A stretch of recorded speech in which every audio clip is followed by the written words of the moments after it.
Hello everyone, कैसे हो सब लोग? কেমন আছো সবাই? ওয়েলকাম আমার নতুন একটা মিনি ব্লগে। আজকের দুপুরে মার ঘরে খেতে গিয়েছিলাম। আমার কিন্তু খাওয়া হয়ে গিয়েছে। মা এখানে খাচ্ছিল আর ডাল করেছিল, মাছ ভাজা, আলু ভাজা, ও সরি আলুর থাসা, আর তারপরে বেগুন ভাজা।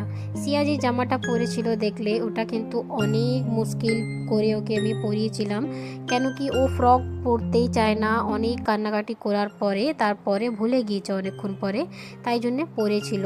ও আমাকে বলছিল ওই জামাটা ওর পছন্দ হয় না, মানে ওর ফ্রক জামা পছন্দ হয় না, ওর প্যান্টওয়ালা জামা প্যান্ট পরতে পছন্দ। তারপরে ওকে আমি খাওয়া দাওয়া করে নিয়ে ঘরে চলে আসলাম।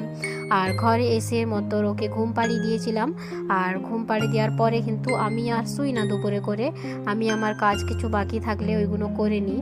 আর এই মাসকাবারি বাজারগুলো করে নিয়ে এসেছিল সিয়ার বাবা একদিন আগেই। আর ওইগুলো তো গোছানোই হয়নি। আমি ভেবেছিলাম সব ডাব্বা নতুন কিছু কিনেছি, আর সব ডাব্বাগুলো একটু ভালো করে পরিষ্কার করে তার মধ্যেই আমি সব কিছু রাখবো। আর এদিকে কিন্তু আমার ঘরে অনেকটাই জায়গা কম, তাই জন্যে আমি কিছু স্টোরেজ বক্সও মাঙ্গিয়েছিলাম অনলাইন। কদিন হয়ে গিয়েছে, মানে একটু পুরনো হয়ে গেছে, 1-2 মাস। আর ওখানেই আমি সব ডাব্বাগুলো গুছিয়ে গুছিয়ে রেখে দিই।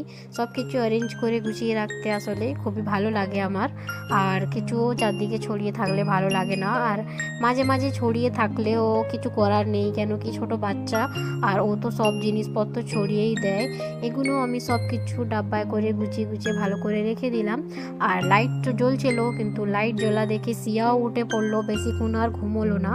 আর এদিকে দেখো আমি সব কিছু স্টোরেজ বক্সের মধ্যে, আমি যেখানে আমার কিচেন এরিয়া ওর পাশে এটা রেখেছি মশলাপাতিগুলো সব রাখার জন্য। তারপরে যেখানে সিয়া উঠেই পড়েছে, তাই জন্য ওকে আমি বাইরে নিয়ে গেলাম খেলার জন্য। আর এই বাবলসটা ওকে আমি কিনে দিয়েছিলাম। আর ও বাবলসটা কারোকে করতে দেয় না, নিজেই হাত দিয়ে করবে বের করে করে। আর দেখো সব বাবলস